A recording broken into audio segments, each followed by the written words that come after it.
quand même un gros problème qui se profile avec le tiers payant, c'est que le patient ne saura jamais ce qu'il paye, donc forcément la projection c'est la dépense, c'est l'inflation des dépenses.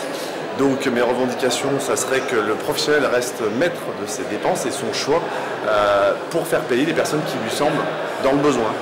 Qu'on reste encore maître de ça, sinon on va peut-être vers une destruction, comme le disent de grands économistes malheureusement, du système libéral.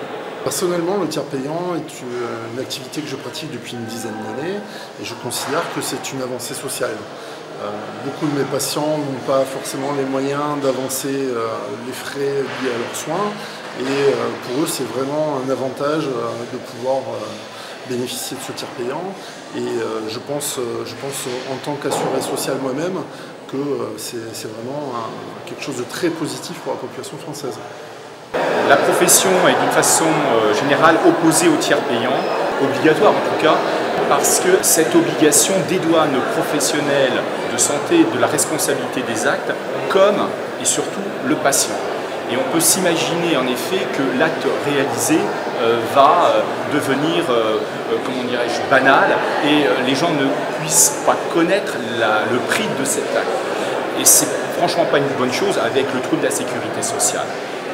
La problématique au niveau politique, c'est que le tiers payant, il existe déjà chez le professionnel de santé qui peut, avec une discussion et avec son patient, décider aujourd'hui de ce tiers payant. Donc ce n'est pas une problématique réelle.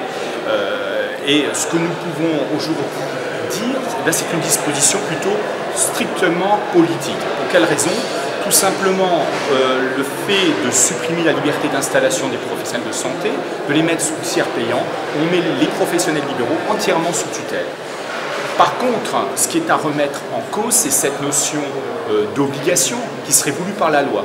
Là encore, ça va être compliqué à mettre en œuvre parce que nous sommes dans une démocratie, que le libéral, c'est pas un salarié, c'est pas un esclave. Et je pense qu'il faut aujourd'hui que le professionnel de santé, on puisse lui donner juridiquement la capacité de faire ce tiers payant aux gens les plus fragilisés, parce que c'est ça le but, en l'officialisant, parce qu'actuellement, en convention, il n'y a aucune obligation de ce tiers payant, et c'est une bonne chose. Par contre, il y a des dispositions pour faciliter ce tiers payant. Mais ça doit être une décision qui doit être faite par le professionnel de santé avec son patient. Nous, dans le Midi particulièrement, on est contre la généralisation du tiers payant. On est pour le tiers payant, bien sûr, dans des cas de difficultés économiques des personnes qui viennent nous voir, bien sûr. Mais par contre, la généralisation n'est pas bonne parce qu'on touche quand même au caractère libéral de notre profession. Et donc c'est important quand même de garder une certaine indépendance par rapport aux caisses. Pour nous dans le Sud, c'est un combat qui malheureusement est presque perdu parce que même ceux qui disent qu'ils ne le pratiquent pas le pratiquent. Donc il est évident que c'est une source d'inflation au niveau des soins. Ça serait bien de pouvoir le limiter. Mais déjà au niveau des jeunes qui sont nés avec la souris dans le berceau et les logiciels, la performance qu'ils ont, c'est un combat qui est presque perdu.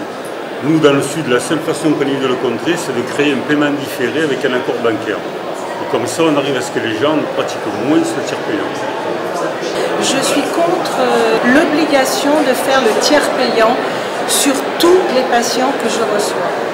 La première des raisons, c'est qu'on a l'habitude de traiter de l'humain et on prend en compte en mettant les chèques plus tard, en faisant de la CMU, en faisant de la ME, en faisant des 100%, en traitant les gens gravement malades. Donc financièrement, cette mesure ne se justifie pas. Moi, je veux être rémunérée en tant que professionnel de santé et être payée pour faire de la thérapie manuelle et non pas augmenter mon temps de travail en administratif.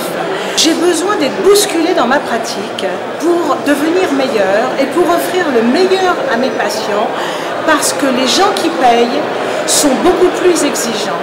Nous sommes des entreprises libérales et le fait d'être soumis complètement pieds et mains liés aux mutuelles et à la caisse, on sait très bien que lorsqu'il y aura des problèmes budgétaires, ils vont faire en sorte de nous régler à 8 jours, à 15 jours, à 1 mois. Or, nous avons des loyers, des charges d'EDF, des charges d'eau, de l'URSSAF, de la Sécu, et cela risque de mettre en péril nos entreprises libérales.